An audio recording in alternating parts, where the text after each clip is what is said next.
Haleluya. Malam ini kita lanjutkan aja sedikit lagi saudara ya, tentang iman dan sikap hidup. Yang ke-37 itu sikap hidup yang menyadari bahwa kita dipanggil untuk menjadi gereja Tuhan yang hidup. Bukan sekedar pergi ke gereja, masuk ke gereja, jadi anggota gereja, melayani pekerjaan Tuhan di gereja. Bukan itu saudara. Seringkali kita berpikir kita menjadi orang Kristen, ya udah gue udah masuk gereja mau ngapain lagi ya kan? Aktif melayani. Wah, sebenarnya Tuhan manggil kita bukan seperti itu loh saudara ya. Kita harus menjadi gereja, kitanya yang menjadi gereja yang hidup. Amin. Nah, saya ajak saudara buka dulu di dalam 1 Korintus 3 ayat 16. Ini ayat yang sangat terkenal saudara. Seringkali orang kaitkannya turun melulu dengan rokok melulu. Padahal bukan hanya itu saudara ya kan. Sudah 1 Korintus 3 ayat 16. Di situ dikatakan ayat 16 sampai dengan ayat 17. Jadi saudara, yang poin ke-37 ini tentang iman dan sikap hidup. Nah, sikap hidup seperti apa yang harus kita lakukan berdasarkan iman kita? Yang poin ke-37 sikap hidup yang menyadari bahwa kita ini dipanggil untuk menjadi gereja Tuhan yang hidup. Bukan sekedar pergi ke gereja, masuk gereja, jadi anggota gereja, terlibat dalam pelayanan dalam gerejawi. Bukan itu saudara. Itu hanya tambahan. Intinya bukan itu. Artinya apa? Kalau kita sungguh-sungguh sudah menjadi gereja Tuhan yang hidup, pasti kita akan lakukan pelayanan, kita akan sungguh-sungguh ke gereja, amin. Tapi jangan dibalik gitu loh. Nah sudah, 1 Korintus 3 ayat 16 sampai dengan ayat 17 saya akan bacakan di situ. Di sini Paulus katakan kepada jemaat di Korintus, "Tidak tahukah kamu bahwa kamu adalah bait Allah dan bahwa Roh Allah diam di dalam kamu? Jika ada orang membinasakan bait Allah, maka Allah akan membinasakan dia. Sebab bait Allah adalah kudus dan bait Allah itu ialah apa? Kamu." Jadi saudara, Paulus bilang kepada jemaat di Korintus, bait Allah itu bukan lagi bangunan fisik, bukan lagi kegiatan kita beraktivitas dalam satu gedung, satu tempat, lalu kita bilang itulah bait Allah, tempat kita beraktivitas. Saudara lihat, Yesus sampai pernah katakan, "Runtuhkanlah bait Allah ini, dalam 3 hari aku akan mendirikannya." Yesus sedang tidak berbicara lagi bentuk apa? Bait Allah dalam arti bentuk gedung secara fisik saudara ya. Tapi bait Allah adalah kita. Nah, alangkah celakanya, alangkah kacaunya kita pergi ke gereja tapi hidup kita bukan jadi bait Allah. Kan rancu saudara lihat. Nah, selama ini kita pikir bait Allah tuh gereja, gedung, kita datang beribadah, beraktivitas di dalamnya. Padahal Paulus maksudkan bait Allah itu yang Tuhan minta adalah hidup kita. Maka Yesus katakan, "Runtuhkanlah bait Allah ini, dalam 3 hari aku akan bangkitkannya." Dia bukan bicara fisik, maksudnya bait Allah yang hidup ini loh. Nah, kita harus jadi bait Allah itu. Amin. Nah, sudah, sekarang saudara lihat, saudara bandingkan lagi dengan 1 Petrus pasal 2 ayat 9 sampai dengan ayat 10. "Tetapi kamulah bangsa yang terpilih, imamat yang rajani, bangsa yang kudus, umat kepunyaan Allah sendiri, supaya kamu memberitakan perbuatan-perbuatan yang besar dari Dia." Dia siapa sini? Dari Yesus yang telah memanggil kamu keluar dari kegelapan kepada terangnya yang ajaib. Nah, sini Petrus bilang, "Tetapi kamulah bangsa yang terpilih, imamat yang rajani, bangsa yang kudus, umat kepunyaan Allah sendiri, supaya kamu memberitakan perbuatan-perbuatan yang besar dari Dia yang telah memanggil kamu keluar dari kegelapan kepada terang yang ajaib." Ini yang disebut dengan eklesia. Pernah dengar eklesia? Dari 2 kata, itu bahasa Yunani, ek dan klesia dari kata kelio. Ek itu artinya keluar, kelio, klesis itu dipanggil. Jadi kita ini adalah orang-orang yang tadinya dalam kegelapan dipanggil keluar masuk kepada terang yang ajaib, dan kita disebut imamat rajani, imam Tuhan ini kita nih. Nah, ini yang makanya disebut eklesia, gereja Tuhan itu. Jadi yang disebut orang dipanggil keluar, kita semua ini, kita adalah gereja Tuhan yang sudah dipanggil keluar dari gelap kepada terang yang ajaib. Jadi kalau kita berbicara tentang sikap hidup bagaimana, kita harus menyadari bahwa gereja Tuhan itu adalah kita. Kita dipanggil keluar untuk menjadi gereja Tuhan yang hidup. Jadi saudara, kita tidak dipanggil untuk sekedar menjadi anggota gereja, terlibat dalam aktivitas gerejawi itu bagus, itu benar. Tapi yang Tuhan menyadarkan kita, yang pertama kita harus menyadari kita inilah gereja Tuhan. Amin. Jadi bait Allah itu siapa? Ya saya yang sudah sungguh-sungguh dalam Kristus. Jadi hidup saya dalam Tuhan, saya ini adalah menjadi bait Allah yang hidup. Maka saya percaya saudara, lewat peristiwa yang sedang terjadi di seluruh dunia ini, yang kita kenal sekarang ini COVID nih. Saya sudah berapa kali bilang tidak ada satu peristiwa terjadi di bawah kolong langit kalau Tuhan tidak tahu, pasti sepengetahuan Tuhan. Yang kedua, Tuhan izinkan itu terjadi, dan yang ketiga ada rencana di baliknya. Saya percaya lewat semuanya Tuhan sedang mengembalikan supaya gereja Tuhan tuh kembali kepada gereja Tuhan yang sesungguhnya. Selama ini jujur kadang-kadang kita juga kalau tidak hati-hati kita terbawa ke situ kan. Gereja kita bayangan selalu gedung yang wow dahsyat gerejanya. Kenapa? Gedungnya gede, wah, alat musiknya sekian ratus juta, sekian M ya kan, jemaatnya ribuan. Kita terprovokasi, jujur aja pendeta terprovokasi ke situ loh. Saya ini kadang-kadang sempat dulu maksudnya. Tapi lewat peristiwa ini ternyata nggak ada apa-apanya semua. Benar nggak? Gereja mati nggak sekarang? Gedung gereja bisa ngapain? Justru sekarang Tuhan sedang sadarkan gereja Tuhan adalah engkau dan aku. Amin. Maka ada beberapa gereja sekarang mereka bikin komselnya ibadah-ibadah di rumah tuh loh. Jadi kayak gereja rumah. Dan saya teringat gereja mula-mula dalam Kisah Rasul itu. Itulah yang sedang terjadi hari-hari ini. Nah, bukan berarti tidak boleh gedung, tapi maksudnya gini loh. Kita sudah terprovokasi dengan konsep seperti itu loh. Jadi gereja kadang-kadang orang bangun gereja pun untuk menjadi kebanggaan diri gitu loh. Jadi nilai apa sih namanya tuh? Harga diri apa tuh? Prestisnya gitu loh. Lihat dong gereja gua gede, ya kan? Alat musiknya, lu lihat dong isinya. Saya mau katakan itu kan permainan psikologis dapat terjadi seperti itu. Gereja besar, wah, orang akan terpengaruh ke situ. Apalagi kalau di dalamnya tuh isinya orang-orang selebriti kan. Mereka datang, orang akan tertarik kok. Nah, pertanyaan saya, apakah benar-benar gereja itu menjadi gereja Tuhan yang hidup, yang sesungguhnya seperti yang Paulus bilang, tubuhmu adalah bait roh Allah itu. Ini pertanyaan. Dan saya percaya lewat COVID-19 ini salah satu cara Tuhan untuk mengembalikan gereja menjadi gereja yang hidup. Amin. Jadi gereja yang hidup siapa? Ya saya ini. Kita pastikan itu saudara ya. Kita harus mengalami itu. Ya kan? Supaya kita menyadari ya kan. Sekarang gereja nggak ada artinya sama sekali. Nah, coba saudara lihat contoh Kisah Rasul 2. Kisah Rasul 2. Kita kembali dalam Kisah Rasul 2. Inilah gereja mula-mula Tuhan. Kisah Rasul 2 ayat 1.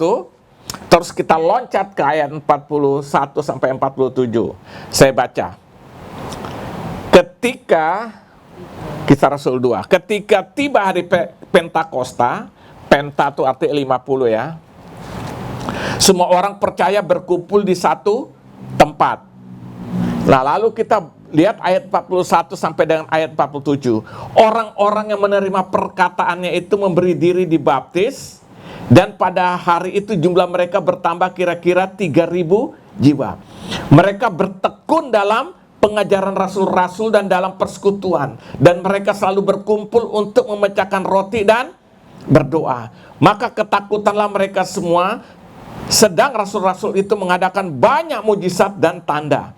Dan semua orang yang telah menjadi percaya tetap bersatu, dan segala kepunyaan mereka adalah apa? Kepunyaan bersama. Dan selalu ada dari mereka yang menjual harta miliknya lalu membagi-bagikannya kepada semua orang sesuai dengan keperluan masing-masing. Dengan bertekun dan dengan mereka memecahkan roti di rumah masing-masing secara bergilir dan makan bersama-sama dengan gembira dan dengan tulus hati sambil memuji Allah. Dan mereka disukai semua orang. Dan tiap-tiap hari Tuhan menambah jumlah mereka dengan orang yang diselamatkan. Saudara baca ini, saudara jumpai apa kira-kira persekutuan ini? Rasa kebersamaan, kekeluargaan, persekutuan bersama. Iya kan? Di sini kita lihat ada satu kekeluargaan, rasa saling mengasihi satu dengan yang lain. Kenapa? Karena waktu itu inilah gereja mula-mula, benar-benar setiap orang menjadi gerejanya Tuhan yang hidup. Mereka bersekutu, di dalamnya mereka berbagi apa? Kasih. Jadi satu punya bawa makanan, ayo makan rame-rame gitu lah, kira-kira begitu. Maka saya bilang gereja itu sebenarnya harusnya bentuknya keluarga, bukan gedung bioskop. Iya kan? Gedung bioskop datangnya sama-sama, fokusnya sama, lihat di layar nonton, ya kan? Apalagi zaman bioskop zaman dulu kan, kalau jagoan itu tepuk tangan loh yang nonton. Masih ingat kata ya kan? Tapi begitu selesai apa? Ya goodbye, kenal juga enggak. Nah tapi gereja mula-mula kebersamaannya itu ada. Ingat waktu Petrus sama Ananias sama Safira? Ya. Itu kan dalam konteks gereja mula-mula, dalam persekutuan masih bohong gitu loh. Masih ngebohong. Petrus tanya, betul nih hasil jual tanahmu? Iya. Betul. Iya kan? Sampai Petrus bilang, lu jual juga hasil masih punyamu, ya kan? Itu sebenarnya konteks itu Petrus ingin kejujuran gitu loh. Benar nggak? Langsung apa? Mati. Datang istrinya tante Safir. Ini benar nggak ini? Iya betul. Laki lu baru digotong itu mati juga, saudara lihat. Karena gereja Tuhan pada awal mula-mula itu bagaimana hidup dalam kebersamaan, roh Tuhan bekerja dengan dahsyat sehingga ada kesatuan hati di dalamnya, ya kan? Sampai apa yang salah satu orang memiliki itu rasa kebersamaan loh. Nah, datang satu dengan bawa roh apa? Penipuan di dalamnya, mati langsung. Nah, saudara bayangkan kalau terjadi saat ini. Kita ngebohong-ngebohong di gereja, ya kan? Kemana lu kemarin? Aduh, alasan macam-macam, mati. Lo benar saudara, bayangkan kalau konteks gereja mula-mula yang kita alami seperti itu, sekarang seperti itu, ya kan, pada saat itu. Nah, saudara lihat di sini ya. Nah, ini Tuhan sedang mengembalikan semuanya.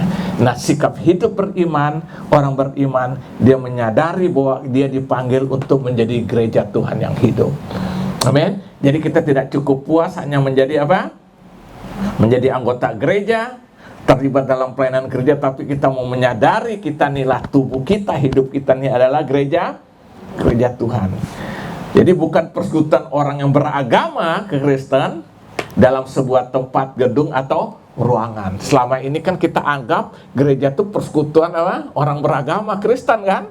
Ya karena dia gereja Kristen, ya dia kumpul orang-orang Kristen beragama, ya kan? Padahal bukan itu, saudara. Nah, saya buka, lihat aja satu contoh lagi, saudara. Buka Yohanes pasal 4. Yohanes pasal 4, kita lihat ke depannya. Jadi kita bersyukur ya kalau kita bisa hidup dalam kekeluargaan ini, ya kan? Makan, ngobrol, bercanda. Loh benar itu. Kelihatannya apa gitu loh. Saya setelah baca Alkitab ternyata ini yang Tuhan mau sebenarnya. Daripada kita datang ke gereja, naik lift gedung-gedung gede, nggak baku kenal. Bayangin gua aja pelayanan satu gereja gede sudah tiap hari, ditegur juga enggak. Satu lift cuek aja gitu kan. Kalau nanti ada dalam gereja sama-sama, bayangan saudara lihat, gereja bisa seperti itu. Padahal gereja itu persekutuan orang percaya. Kita gereja Tuhan masing-masing bersekutu bersama, satu saling mengasihi, saling berbagi. Amin. Nah, buka contoh nih saudara. Bagaimana Yesus berjumpa dengan wanita Samaria itu ya. Saya baca ayat Yohanes 4 ayat 20 sampai 26 biar saudara jelas. Nenek moyang kami menyembah di atas gunung ini. Ini kata siapa? Wanita itu setelah berjumpa dengan Yesus di sumur Yakub tuh. Tapi kamu katakan bahwa Yerusalem adalah tempat orang menyembah. Kata Yesus kepadanya, percayalah kepadaku hai perempuan, saatnya akan tiba bahwa kamu akan menyembah Bapa bukan di gunung ini dan bukan juga di Yerusalem. Kamu menyembah apa yang tidak kamu kenal, kami menyembah apa yang kami kenal, sebab keselamatan datang dari bangsa Yahudi. Tetapi saatnya akan datang dan sudah tiba sekarang bahwa penyembah-penyembah yang benar akan menyembah Bapa dalam roh dan kebenaran. Sebab Bapa menghendaki penyembah-penyembah demikian. Allah itu roh, dan barang siapa menyembah Dia harus menyembah dalam roh dan kebenaran. Jawab perempuan itu kepadanya, aku tahu bahwa Mesias akan datang yang disebut juga Kristus. Apabila ia datang, ia akan memberitakan segala sesuatu kepada kami. Kata Yesus padanya, akulah dia yang sedang berkata-kata dengan engkau. Ini menceritakan bagaimana Yesus berjumpa dengan seorang pendosa, seorang Samaria yang terkenal sudah memiliki 5 laki, yang ke-6 juga, waktu laki ke-6 itu juga sama juga, ya kan? Kebok-keboknya semua itu ya kan, ketemu Yesus, terjadi dialog. Akhirnya Yesus mulai menceritakan tentang air hidup itu. Singkat cerita, akhirnya dia terima Yesus, percaya Yesus sebagai Tuhan dan Juru Selamat. Tapi sempat terjadi dialog. Dia bilang, tapi nenek moyang kami menyembah di gunung, sementara engkau bilang Yerusalem, kan? Yesus bilang, bukan di gunung, juga bukan di Yerusalem. Tiba saatnya penyembah yang benar menyembah dalam roh dan kebenaran. Bukan masalah tempat, tapi adalah hidup setiap pribadi itu. Ya kan? Dia bilang. Nah, saudara lihat, Yesus sedang berbicara penyembah yang benar itu dalam roh dan kebenaran.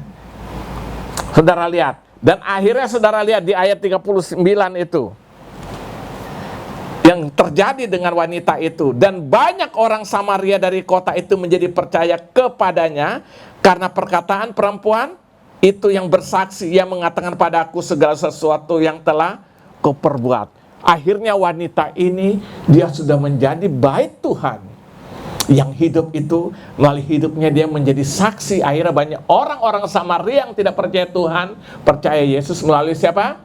Wanita Samaria ini. Kenapa? Hidupnya dari orang berdosa berubah menjadi roh bait Allah yang hidup. Nah, malam hari ini saudara, kita harus memiliki satu sikap hidup. Mau menjadi menyadari bahwa kita ini adalah gereja Tuhan yang hidup. Jadi kalau saya berbicara gereja, itu bukan gedung. Berbicara gereja itu bukan organisasi. Berbicara gereja secara alkitabiah, itulah setiap orang percaya sungguh-sungguh kepada Tuhan. Amin. Sehingga disinilah kita boleh menyadari, gedung boleh diruntuhkan, apapun organisasi bisa dibubarkan, tapi gereja Tuhan yang hidup tidak akan bisa dibubarkan oleh apapun. Amin. Karena pemiliknya adalah Tuhan Yesus sendiri, bahkan Roh Kudus menaungi atau hidup di dalam setiap gereja Tuhan yang hidup itu. Itu saudara dan saya. Amin. Jadi saudara, ini membuat kita semakin semangat. Amin. Jadi gereja Tuhan yang sesungguhnya adalah setiap kita orang percaya. Makanya hari-hari ini biar kita lebih mengerti lewat segala peristiwa yang terjadi ini, bahwa kita tahu COVID sedang terjadi betul, dan itu semua seizin dan sepengetahuan Tuhan. Dan saya tetap percaya di balik semua Tuhan ingin mengembalikan supaya kita menyadari kita inilah bait roh Allah yang hidup itu, gereja Tuhan yang hidup itu. Amin. Sehingga akhirnya melalui hidup kita nama Yesus dipermuliakan. Amin. Nah, inilah persekutuan gereja yang sesungguhnya, saudara. Amin. Jadi biar kita, ayo kita lebih maju diri kita, semakin sungguh-sungguh lagi hidup di dalam Tuhan. Dan saya percaya biar iman kita terus dibentuk lewat segala apapun yang terjadi hari-hari ini. Tuhan Yesus memberkati. Haleluya, haleluya.